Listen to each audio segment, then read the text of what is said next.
Baik, untuk menyingkat waktu, langsung saja saya persilakan kepada Ibu Nurhani Muhtar untuk memandu acara. Silakan Ibu.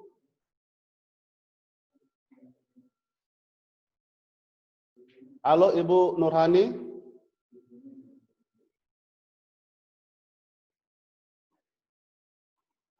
Atau Pak Giawan mendengar suara saya?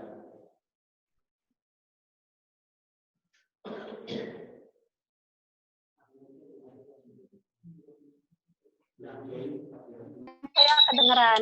Ya, Ibu. Oke. Sudah kedengaran, Bapak Ibu?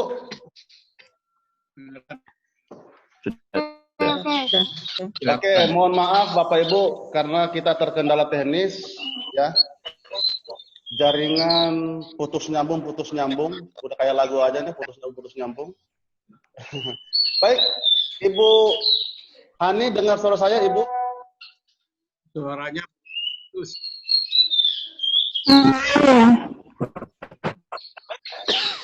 Halo Ibu Nurhani.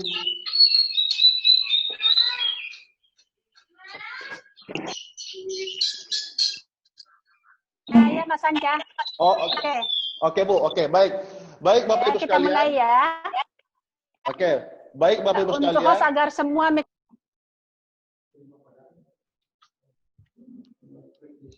sebagai moderator yang akan memandu acara webinar ini. Sebelumnya kita sapa terlebih yang terhormat para narasumber kita, Bapak Herman Suparno, Bapak Haryadi Sukamdani, Bapak Idrus, dan Bapak Dr. Sudiastono. Selamat datang, Pak. Yang kami hormati Ketua Penyelenggara kegiatan webinar ini, serta yang kami banggakan, Bapak dengan tingkat kematian adalah 11,92%. Jadi ini adalah Swedia yang tertinggi di dunia, Bapak Ibu sekalian, tingkat kematiannya. Karena penduduknya juga sedikit ya. Tapi yang meninggal dari 36.000 itu yang meninggal 4.000 lebih. Nah, tapi mereka melakukan tes, yaitu adalah tingkat tesnya adalah 23,64 orang per 1.000 orang, atau mereka sudah melakukan testing terhadap 238.800 penduduknya. Korea juga demikian. Kalau Korea ini juga sebetulnya sudah melonggarkan PSBB, tidak terlalu ketat. Beda dengan Swedia, di Korea ini tingkat kematiannya relatif cukup rendah, di mana terjadi tingkat kematian hanya 269 orang, sehingga fatality rate-nya hanya 2,36%. Thailand demikian juga, kalau Thailand dari awal sudah melakukan PSBB, sehingga tingkat kematiannya juga rendah, hanya 1,85%. Indonesia 6,03% tingkat kematiannya, tapi kita harus ingat bahwa tesnya itu hanya 0,74 orang per 1.000, atau dari total penduduk kita yang 267 juta orang itu hanya baru bisa dites 201.000. Nah, ini yang sebetulnya sangat mengkhawatirkan. Kita ini akan mencapai fatality rate-nya seperti apa. Kalau kita mengacu kepada Swedia yang 11,92% ini, maka kita harus khawatir angka ini bisa besar. Di mana negara-negara tetangga kita, Malaysia maupun Singapura, itu mereka sudah berhasil menekan penyebaran daripada virus tersebut, sehingga fatality rate-nya itu adalah sangat kecil. Malaysia 1,49 dan Singapura hanya 0,07. Di mana yang bisa kita lihat di Malaysia yang sudah dites itu adalah 519.000 orang, di Singapura 334.000 orang. Jadi angka tesnya per 1.000 orang itu relatif mereka tinggi. Nah, kenapa angka-angka ini saya sampaikan kepada Bapak Ibu sekalian? Kami ingin menunjukkan bahwa risiko itu besar. Namun demikian, mari kita lihat data berikutnya. Nah, ini adalah menarik. Mungkin Bapak Ibu sekalian yang mengikuti webinar ini juga mengetahui adanya izin operasional dan mobilitas kegiatan industri yang dikeluarkan oleh Menteri Perindustrian dengan SE nomor 4 dan nomor 7 ya. Nah, ini penerbitan IOMK ini adalah 17.000 perusahaan.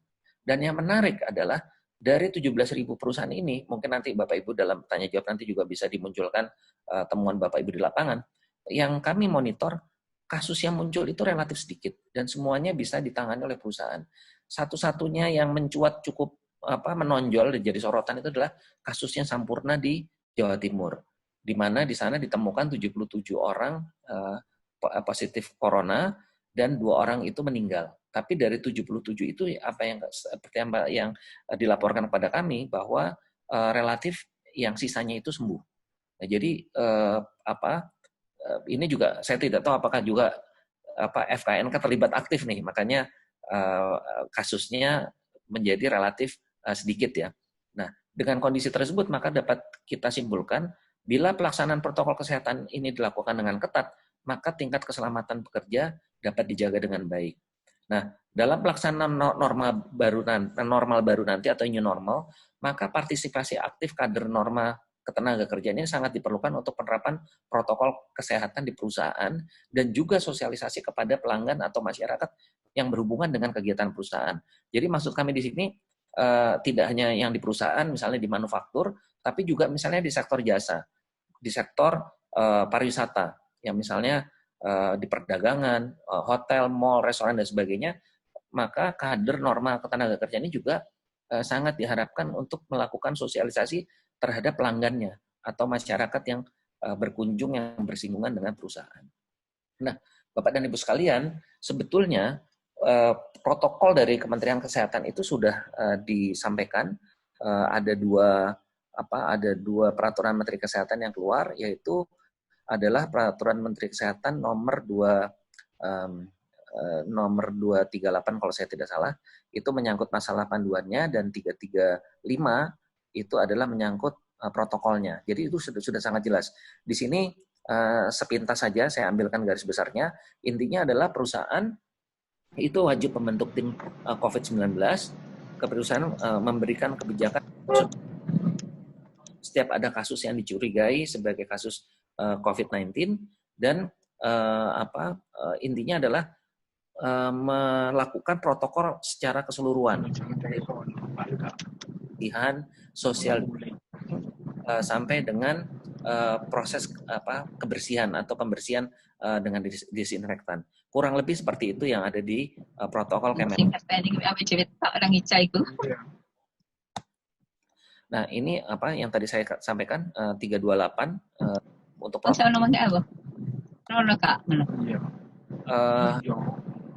jadi intinya bahwa pengawasan ini melibatkan secara aktif baik dari perusahaan maupun juga diharapkan nantinya dari masyarakat. Tapi dari peraturan Menteri Kesehatan ini lebih mengatur untuk perusahaan, untuk yang internal perusahaan. Nah, kita juga mempunyai kewajiban juga untuk mendorong protokol ini agar dipatuhi oleh masyarakat. Karena Bapak Ibu sekalian, kalau masyarakatnya juga kita ikut terlibat untuk melakukan sosial, mereka ini juga. Nah, ini adalah mekanisme kontrol oleh perusahaan, yaitu selama work from home, ini sebetulnya juga sudah terjadi, yaitu intinya adalah dilakukan laporan kesehatan dan aktivitas di rumah, mengirimkan foto aplikasi sejenis timestamp, di mana ditampilkan lokasi GPS, waktu, dan tanggal sebagainya. Ini adalah lebih simpel kalau di kondisi work from home, karena sebetulnya lebih memonitor kepada output produktivitas pekerjaan yang dikerjakan di rumah. Nah, yang paling penting justru pada saat new normal ini di mana pada saat kita sudah berinteraksi di perusahaan dan juga masyarakat, maka kontrol oleh perusahaan itu diharapkan akan jauh lebih ketat, dalam arti kata kita betul-betul memonitor sebaik-baiknya pelaksanaan protokol tersebut. Demikian Bapak dan Ibu sekalian paparan kami. Kami mengucap terima kasih, dan sekaligus juga dalam kesempatan ini kami mohon maaf lahir batin kepada Bapak dan Ibu sekalian yang merayakan Idul Fitri 1441 Hijriah. Terima kasih. Assalamualaikum warahmatullahi wabarakatuh. Waalaikumsalam warahmatullahi wabarakatuh. Terima kasih Bapak atas paparannya yang begitu menarik dan sangat jelas. Bapak Ibu yang kami banggakan, itulah tadi pemaparan dari kedua narasumber kita yang sangat hebat dan luar biasa. Mudah-mudahan materi yang disampaikan narasumber bisa bermanfaat dalam membangun koordinasi, kolaborasi, dan sinergitas di antara komunitas untuk perlindungan pekerja dan usaha di Indonesia dalam pengembangan sistem pengawasan ketenagakerjaan, khususnya dalam menghadapi era new normal ini.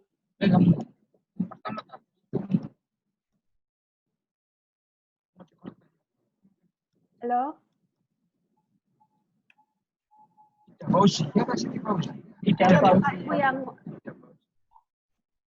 Bapak Ibu yang terhormat, saat ini kita akan membacakan pertanyaan yang masuk. Yang pertama, kita akan membacakan beberapa pertanyaan yang sudah masuk ke moderator. Yang pertama adalah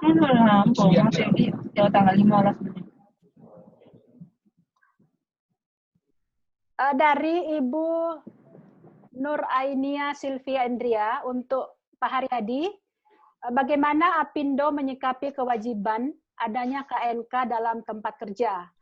Di sisi lain ada kewajiban bagi HR perusahaan untuk memiliki sertifikasi kompetensi melalui lembaga BLSP.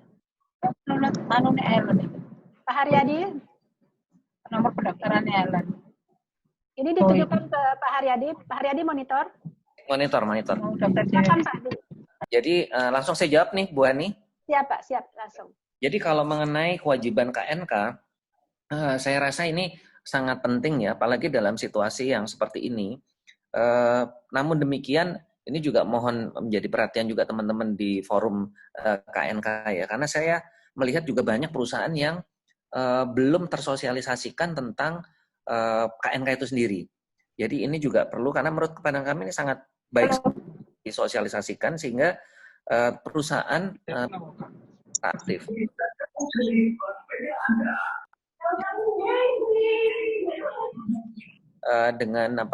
Dengan sosialisasi gitu ya, itu kita akan banyak kader KNK yang akan lebih berpartisipasi dan jumlahnya juga bisa menjadi besar. Adapun kalau untuk sertifikasi, menurut pandangan kami kalau sertifikasi itu yang menjadi selalu adalah keluhan dari perusahaan, masalah biaya.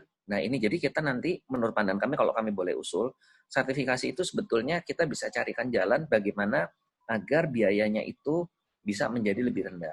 Nah ini sebetulnya kan kalau bisa dibuat sebagian dalam bentuk misalnya Bapak Ibu sekalian yang teoritis misalnya dibikin secara online, itu akan jauh lebih murah gitu. Yang paling penting adalah nanti pada saat proses untuk ujiannya itu yang harus kita lihat kualitas pengujiannya untuk mendapatkan sertifikasi itu. Nah, ini menurut pandangan, karena kami juga mohon maaf mungkin sharing juga karena saya juga Ketua Umum Perhimpunan Hotel dan Restoran Indonesia, kami mulai melakukan tuh sertifikasi secara online atau pelatihan training secara online di mana nanti berujung pada sertifikasi. Nah, itu bisa sangat biayanya bisa sangat jatuh, lebih sangat terjangkau gitu. Jadi ini usulan masalah sertifikasi karena memang betul sebaiknya untuk masalah-masalah yang terkait dengan penerapan norma, regulasi dan sebagainya memang harus ada pengetahuan yang terstandarisasi. Demikian Bu Hani. Terima kasih. Ya, terima kasih Pak. Kita lanjut ke pertanyaan dari Pak Amri Aka. Pertanyaannya buat Pak Erman dan Pak Haryadi. Bahwa pengantar dari Ibu Moderator tentang statement Dear WHO tentang new normal COVID-19 dikaitkan dengan pengawasan ketenagakerjaan berbasis komunitas diperlukan dalam menyongsong era new normal. Dan siapa saja mitra strategis pengawasan ketenagakerjaan? Kepada Pak Erman duluan yang dipersilakan Pak. Ya, kalau mitra kepengawasan ya apa yang dikoordinir oleh KNK. Tapi yang penting landasan hukum sudah ada. Kemudian mandatori undang-undang juga sudah ada. Sekarang yang penting adalah tinggal implementasinya. Tadi yang dipaparkan oleh Pak Haryadi selaku Ketua Umum Apindo itu sudah sangat rinci. Sudah sangat rinci. Nah sekarang pelaksananya bagaimana? Satu, KNK yang sudah terbentuk harus ada timetable untuk melaksanakan sosialisasi. Itu yang pertama. Kemudian yang kedua, karena itu sudah secara lintas departemen sudah terjadi, Kementerian Tenaga Kerja, Kementerian Kesehatan dan sebagainya ya. Nah, komunitasnya siapa? Ya, Apindo, Serikat Pekerja, ya. Dan tim pengawas yang dibentuk sesuai dengan peraturan Menteri Tenaga Kerja. Itu adalah yang harus dilaksanakan. Jadi kuncinya apa? Satu, sosialisasi. Dua, pembinaan. Jadi pengawasan tapi sekaligus pembinaan. Jadi jangan langsung sanksi-sanksi gitu loh. Karena masyarakat kita, khususnya masyarakat tenaga kerja, kita itu kelemahan adalah di sosialisasi dan koordinasi. Itu aja. Itu pengalaman saya dan sampai sekarang saya merasakan itu. Baik penempatan tenaga kerja formal, non formal, apalagi non formal, itu yang jumlahnya lebih besar. Itu KNK itu juga wajib hukumnya untuk mensosialisasi itu dan ngawasi itu, membina itu, komunitas itu. Jadi sudah benar dibentuknya kader komunitas pengawasan lintas komunitas gitu. Itu dilaksanakan aja. Jadi satu, undang-undangnya ada, dasar hukumnya ada, tinggal implementasinya diawali dengan sosialisasi dan pembinaan. Saya rasa itu. Oke, baik, silakan Pak Haryadi menyampaikan. Kalau saya menambahkan dari yang disampaikan oleh Pak Herman, mitra strategis itu menurut pandangan kami selain apa yang disampaikan Pak BPJS Ketenagakerjaan dan BPJS Kesehatan itu sebaiknya terlibat dalam hal ini. Karena apa? Ini mereka punya kepentingan kan, terutama adalah terkait dengan jaminan sosial mereka. Semakin perusahaan aman, keselamatannya, terutama di sini menyangkut tidak hanya kecelakaan kerja ya. Kalau yang di kebanyakan kan K3 itu lebih kepadanya seperti kecelakaan kerja ya. Tapi juga dalam kondisi seperti ini udah nggak kecelakaan kerja lagi, tapi adalah kesehatan. Itu juga penting. Jadi mereka harusnya BPJS-nya juga terlibat aktif. Nah ini yang mudah-mudahan ke depan BPJS Tenaga-Kerjaan maupun BPJS Kesehatan bisa terlibat aktif, terutama adalah di dalam memfasilitasi misalnya tadi program untuk sertifikasi secara online misalnya gitu ya, atau training-trainingnya itu saya pikir itu kalau untuk BPJS mempunyai korelasi yang sangat positif, karena tadi saya bilang kalau semakin aman ya otomatis kan mereka pengeluaran untuk klaim itu kan menjadi lebih rendah gitu ya. Itu sih saya menambahkan itu aja Ibu Moderator. Makasih. Oke, terima kasih Pak. Gimana Pak Amri, jelaskan? Baik, kita melangkah ke pertanyaan berikutnya dari Pak Predi Sembiring. Bagaimana peran aktif dari pemerintah dalam melakukan pengawasan ketenagakerjaan, khususnya situasi COVID-19, dan menghadapi new normal, agar semua pihak tidak dirugikan atas kebijakan yang ada? Mungkin ke Pak Herman terlebih dahulu. Silakan Pak.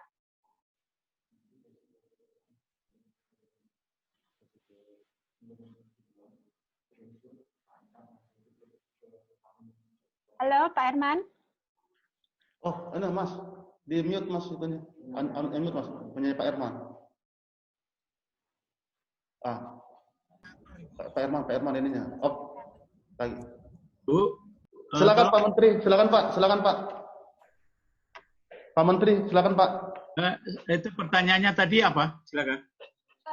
Jadi Pak gini, bagaimana peran aktif dari pemerintah? Pertanyaannya apa, Bu Moderator?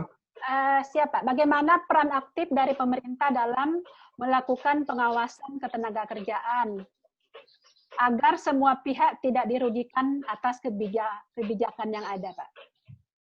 Ya, Itu pertanyaan yang bagus. Ya.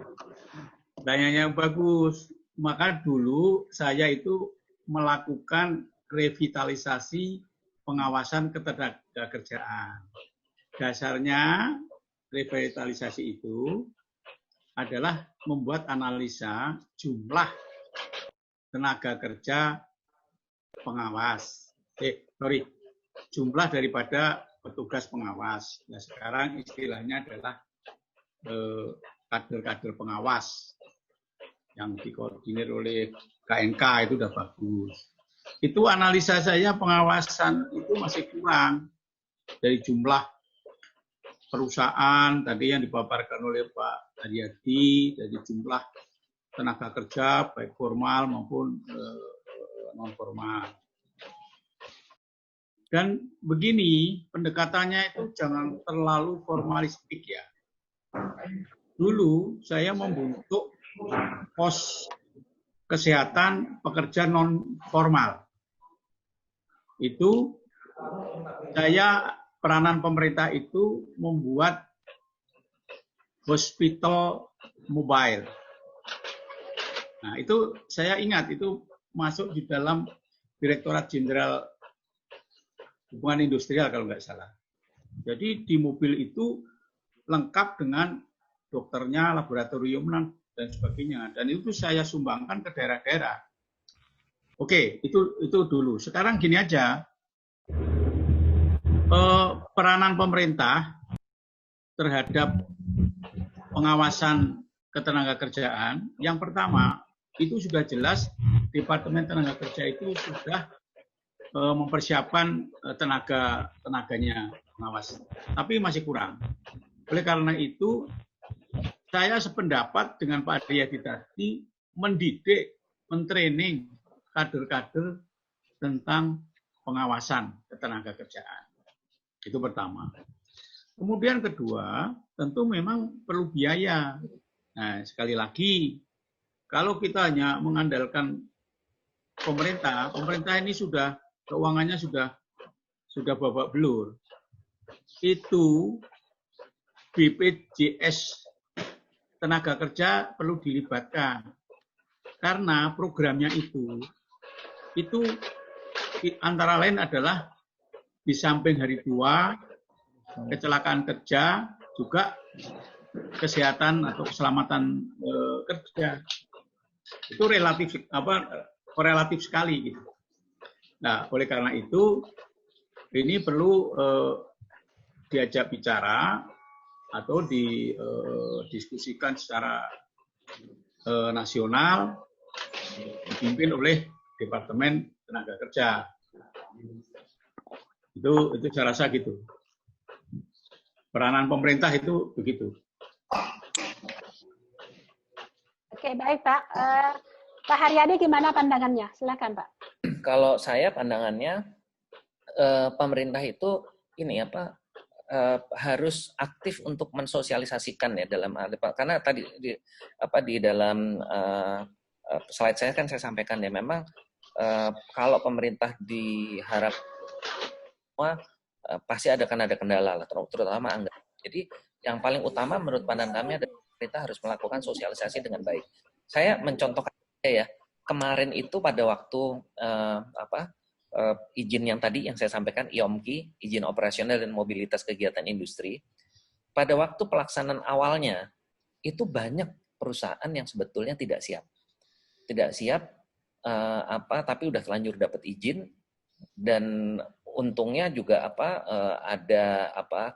ada sebetulnya pengawasan komunitas tadi itu. Jadi pabrik garment yang kebetulan mungkin dari lingkungan pekerjanya itu saling berkomunikasi dan menyampaikan bahwa ada yang salah terhadap satu pabrik di Jakarta Utara kalau saya tidak salah. Lalu itu karena disampaikan kepada pengawasan dari baik dari Dinas Kesehatan maupun juga tenaga kerja, lalu dilakukanlah sidak gitu ke perusahaan tersebut dan yang bersangkutan diberikan arahan. Jadi diberikan akhirnya alhamdulillah justru perusahaan itu yang paling bagus penerapannya pada akhirnya seperti itu. Saya setuju dengan Pak Herman tadi. Jadi memang ke depan itu pemerintah jangan hanya formalitas, terus punishment aja gitu ya, menghukum aja kerjaannya, tapi tidak memberikan sosialisasi dan pembinaan. Karena ternyata dengan adanya pembinaan itu, justru hasilnya jauh efektif. Jadi ada kesadaran baik si pengusahanya maupun juga si pekerjanya untuk bersama-sama menjadikan bahwa masalah keselamatan ini menjadi hal kepentingan bersama gitu. Itu yang saya pikir. Jadi intinya adalah peran pemerintah menurut pandangan kami lebih kepada bagaimana bisa mensosialisasikan, lalu juga bagaimana bisa merangkul semua pihak, termasuk tadi yang BPJS tadi, supaya semuanya bisa kita bergotong royong menjadikan ini kewajiban kita bersama lah, menjadi sesuatu yang memang kita harus lakukan. Demikian, Bu Hani.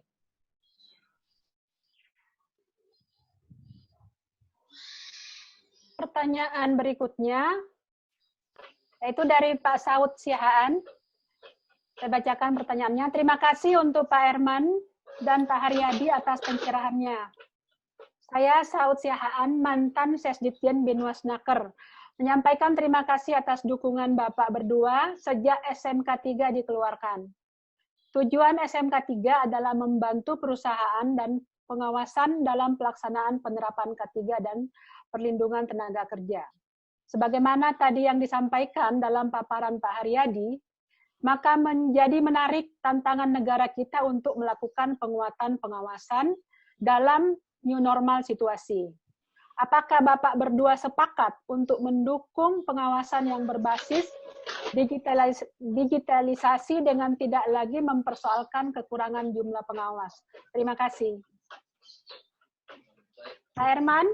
Ya. Diberikan pencerahannya terkait pertanyaan Pak Saud. Ya. Silakan, Pak. Ini pertanyaan Pak Saud ini baik sekali karena ini terkait dengan perubahan zaman. Ya, jadi pengawasan konvensional seperti dulu itu sudah perlu dirubah melalui digitalisasi. Nah, digitalisasi ini memang benar tadi Pak Haryadi, ini sangat efisien, ya, praktis, efisien. Nah, persoalan bagaimana mentraining tenaga-tenaga pengawas ini terkait dengan digitalisasi ke depan. Kita itu kadang-kadang itu banyak teori, banyak ini, tapi dalam prakteknya itu sangat minim. Mestinya dibalik apa yang telah kita bicarakan, kita lakukan, terus teknis bagaimana. Contoh, sertifikasi itu jangan sampai, sertifikasi itu penting, karena menunjukkan legalitas. Tetapi bagaimana kualitasnya?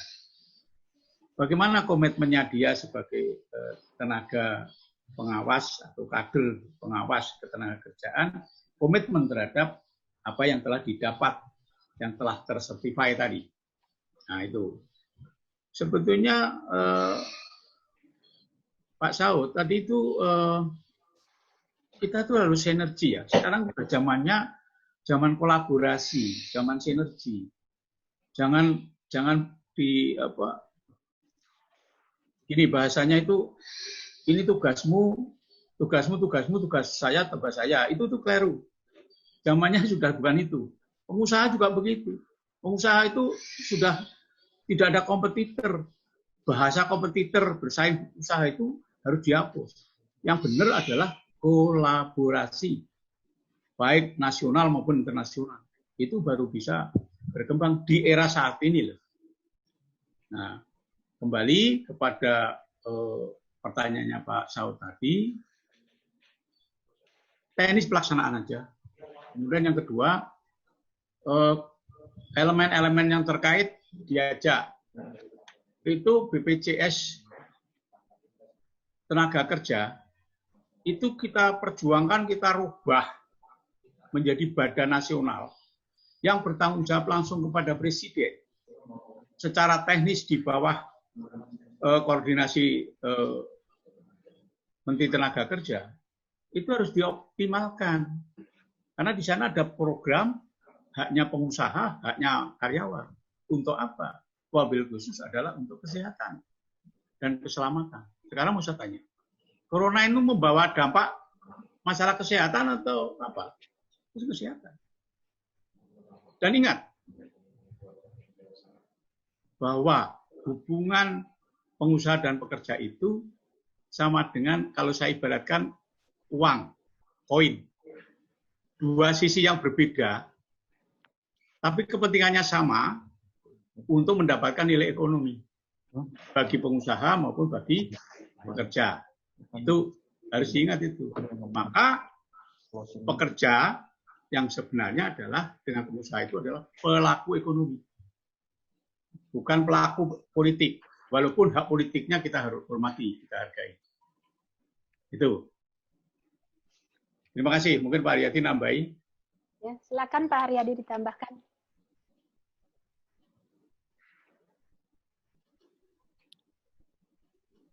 Pak Haryadi, monitor. Oke. Tadi soalnya di mute oleh host. Kalau dari kami intinya gini, digitalisasi itu memang mutlak harus dilakukan. Tadi terutama untuk dalam kaitan sertifikasi, dalam kaitan untuk memonitor di antara para pengawas ya, untuk saling share mengenai apa-apa yang menjadi isu-isu yang terakhir, yang terkini yang harus diselesaikan. Nah, kalau dalam kaitan jumlah pengawas tadi kalau nggak salah Pak Saud bilang tanpa memperhatikan jumlah pengawas. Kalau menurut pandangan kami jumlah pengawas tetap diperlukan, di mana digitalisasi itu lebih kepada untuk koordinasi dan training tadi untuk mendapatkan sertifikasi ya. Tapi kalau pengawasan menurut saya tetap diperlukan, mengingat juga banyak hal-hal yang ya ini mohon maaf, orang Indonesia tuh kelemahannya satu, kalau disuruh bikin laporan itu, waduh itu perjuangannya berat banget bikin laporan. Jadi mau nggak mau tetap harus ada yang yang mengingatkan, yang mengecek lapangan. Jadi justru penambahan daripada pengawas itu menurut pandangan kami kalau kami lebih cocok itu adalah di kader norma ketenagakerjaan yang lebih banyak. Jadi dari internal perusahaan itu yang kita perbanyak jumlahnya, sehingga mereka itu dalam tanda petik ya bisa menjalankan sebagian fungsi yang harusnya dilakukan pengawasan oleh pemerintah. Demikian Bu Hani, terima kasih. Terima kasih Pak Haryadi. Ibu Nurhani, maaf, mohon izin Bu, barangkali waktu untuk sesi pertama cukup Ibu? Kita kan punya waktu 20 menit lagi untuk sesi pertama, karena kita berangkat tadi 50 menit untuk. Jadi masih ada waktu sekitar 15 menit. Iya, karena gini mohon izin Bu, karena di tengah-tengah kita bergabung juga Bapak Sekjen, Bapak Hairul Anwar, barangkali bisa diberikan waktu Bu beberapa sejenak untuk bisa memberikan komentarnya Bu. Pak Hairul Anwar bergabung di kita Bu. Oh baik. Pak Sekjen. Oh Pak Sekjen, ya, terima kasih. Oke. Assalamualaikum Pak Sekjen. Pak Sekjen, monitor. Pak Hairul Anwar. Sementara dicek ini dulu, Bu. Mikrofonnya di unmute.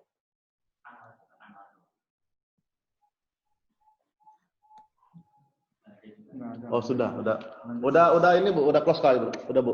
Lanjut Bu. Oke, baik, kita lanjut ke pertanyaan selanjutnya, yaitu dari Pak Julnaidi. Ini untuk Pak Haryadi, dari pandangan Pak Haryadi selaku Apindo, kira-kira dari perbandingan pengawasan di negara luar, mana permodelan yang paling efektif diterapkan di Indonesia dalam kondisi saat ini? Terima kasih. Ya, terima kasih. Pak. Ya, menurut saya yang cukup menarik itu adalah dari Vietnam ya. Vietnam itu cukup baik, juga dari Filipina juga mulai. Jadi memang semuanya adalah berbasis digital. Jadi itu yang menarik dari mereka, sehingga pengawasan itu menjadi lebih efektif. Jadi kalau yang sempat saya sempat pelajari, saya sempat melihat referensinya. Jadi misalnya seperti di Vietnam itu, pengawasan itu juga mengadopsi permintaan dari pembelinya, dari buyer perusahaan itu. Jadi itu dititipkan. Jadi compliance kalau pembeli-pembeli internasional itu kan masih mereka juga cukup rigid lah urusan masalah-masalah norma keselamatan, kesehatan gitu ya, itu kan cukup detail gitu. Nah, itu diterjemahkan di dalam proses laporan secara online-nya. Namun demikian juga di dalam lapangannya juga mereka melakukan suatu proses pengawasan yang menurut saya cukup efektif. Makanya nggak heran kalau si Vietnam itu kan sekarang ekspornya juga sangat luar biasa ya. Memang kebetulan juga regulasinya negaranya cukup bagus, tapi kalau kita melihat dari segi kepuasan pelanggan, dalam arti kata melihat dari, karena mereka harus comply terhadap norma-norma ketenaga kerjaan itu boleh dibilang cukup baik ininya. Jadi mungkin kalau saya bisa menjadi salah satu referensi. Terima kasih, Bu Hani. Oke, terima kasih Pak. Ada pertanyaan dari Pak Yuli Adiratna. Assalamualaikum Pak Yuli, apa kabar? Yang terhormat para narasumber, berdasarkan data BPS bahwa jumlah perusahaan kurang lebih 26 juta yang wajib dipastikan pemenuhan norma ketenagakerjaan di semua tempat kerja tersebut. Apa kira-kira strategi yang harus ditempuh untuk bisa melayani semua perusahaan tersebut? Terima kasih. Pak Herman duluan. Halo Pak Herman. Silakan Pak Haryadi untuk. Ya, kalau kembali lagi Bu, sosialisasinya, trainingnya, karena 26 juta ini sangat besar ya. Mungkin kalau kita istilahnya kita regrouping gitu Bu ya, mungkin paling tidak separohnya sendiri itu adalah yang sangat terkait dengan kegiatan produksi misalnya seperti itu. Nah itu mau tidak mau kan harus disiapkan orangnya. Nah kalau tidak dengan sistem digitalisasi, saya rasa sulit ya untuk mengejar.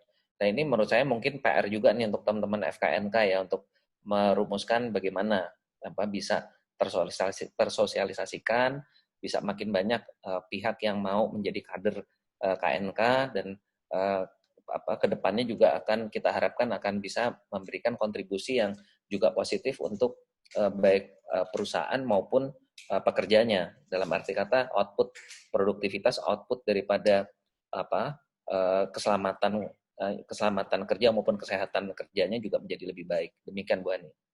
Terima kasih Pak. Mungkin ada lagi satu pertanyaan kita bacakan dari Ibu Evi Yulia Arini. Di era digitalisasi mungkin dalam pelaksanaan pengawasan di perusahaan bisa dengan program self-assessment, dan pengawas ketenagakerjaan hanya bersifat memantau supervisi. Selain melatih kejujuran dan keterbukaan, perusahaan dalam menyampaikan kondisi ketenagakerjaan juga lebih efektif dan efisien.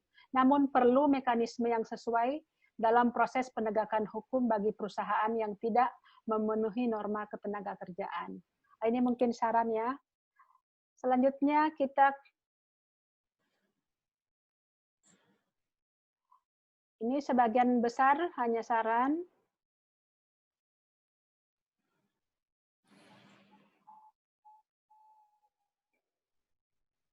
Yang terakhir ada dari Bu Heni Midiawati, berdasarkan pantauan dari pengawas, apakah sudah efektif dengan sistem kerja WFH ini? Mungkin ini akan nanti dijawab oleh pemateri kita yang ketiga dan keempat untuk pertanyaan dari Bu Heni ya. Oke, baik. Jadi memang sangat banyak saran dan pendapat ataupun pertanyaan yang belum bisa kita jawab bersama, makanya itu kami akan meneruskan kepada narasumber untuk dijawab masing-masing pertanyaan dari Bapak Ibu semua. Sekarang karena sesi tanya jawab dan diskusi sudah selesai untuk sesi yang pertama ini, kami ucapkan terima kasih kepada Bapak Herman Suparno dan Bapak Haryadi Sukamdhani atas pandangan terkait dengan penguatan komunitas pengawasan ketenagakerjaan dalam menyongsong new era normal ini. Dan juga terima kasih kepada audiens yang sudah menyimak dengan antusias diskusi kita.